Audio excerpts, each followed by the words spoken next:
প্রথমবারের মতো দক্ষিণ ইসরায়েলে আশদদ নৌঘাঁটিতে হামলা চালানোর কথা জানিয়েছে লেবাননের সশস্ত্র সংগঠন হিজবুল্লাহ।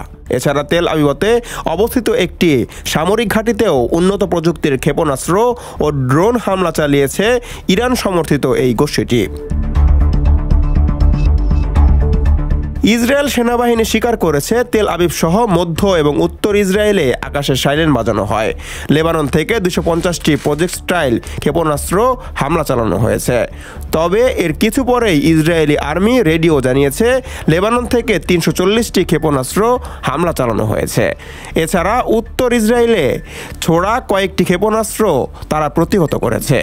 মেডিকেল সংস্থা জানিয়েছে এসব হামলায় 11 জন গুরুতর আহত হয়েছেন। মধ্য বৈরুতে ইসরায়েলি হামলায় 29 জন নিহতের ঘটনার একদিন পরই লেবানন থেকে এই হামলা চালানো হয়। লেবাননের স্বাস্থ্য মন্ত্রণালয় জানিয়েছে ওই হামলায় আরও 66 জন আহত হয়েছেন।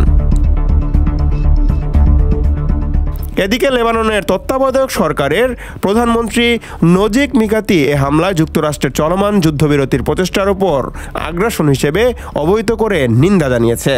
এ হামলার মাধ্যমে ইসরায়েলের যুদ্ধবিরতি প্রত্যাখ্যানের রক্তাক্ত বার্তা দিয়েছে।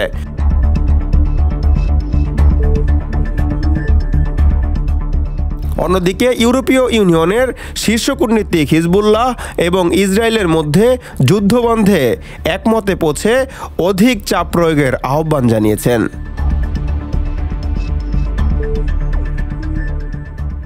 বলেছেন অর্ণব, নিউজ 21 ন্যাশনাল ডেস্ক।